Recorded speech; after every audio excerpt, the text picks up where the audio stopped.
வணக்கம் நண்பர்களே, இது உண்மையே உன் நிலை என்ன? இன்னைக்கு எபிசோட்ல நம்ம பார்க்க போற உண்மை நிலவரம் என்னன்னா, வைகோ எப்படி ஒரு சீட்டுக்கு ஒத்துக்கிட்டாரு என்ற கேள்வி நிறைய பேர்கிட்ட இருக்கு.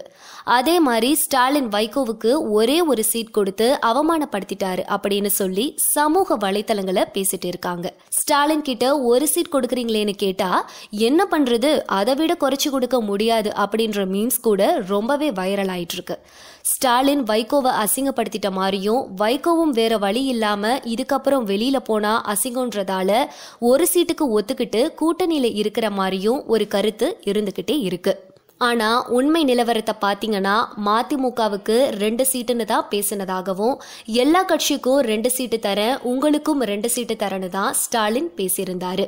வைகோவும் கொஞ்சம் கூட கேட்டு பார்த்தாரு. அப்புறம் 2 சீட்டுக்கு கன்வின்ஸ் ஆயிட்டாரு.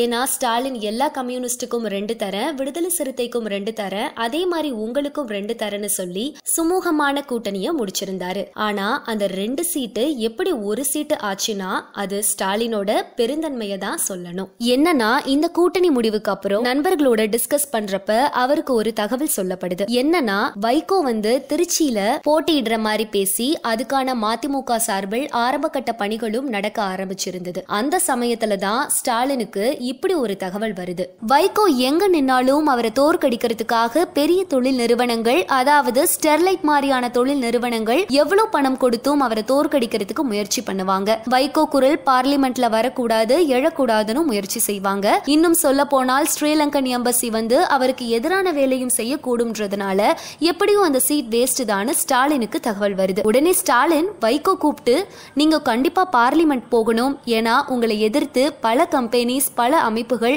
உங்களுக்கு எதிராக வேலை செய்யும், அதனால எந்த விதத்திலையும் நீங்க தோற்க கூடாதுன்னு நான் நினைக்கிறேன். அதனால ஒரு சீட் மக்களவைக்கு வாங்கிக்கோங்க, ஒரு சீட்ல நான் டைரக்டா மாநிலவைகளுக்கு அனுப்பி வைக்கிறேன்னு ஸ்டாலின் சொல்லவும், வைகோ நெகிழ்ந்து போய் ஸ்டாலினை கட்டி அரவணைச்சுக்கிறாரு. உடனே ஒத்துக்கிட்டு நீங்க ஒரு சீட் மட்டும் கொடுங்கன்னு சொல்லி, நான் பார்லிமெண்ட் போகணும்ன்ற உங்களோட ஆர்வம் எனக்குள்ள ஒரு நெகிழ்ச்சியை வரவழைச்சிருச்சு அப்படின்னு உருக்கமா சொல்லி இருக்கிறாரு. இதுதான் உண்மையே தவிர திமுக அவருக்கு ஒரு சீட் கொடுத்து ஏமாத்திருச்சுன்றதெல்லாம் உண்மை இல்லைன்றதுதான் உண்மை.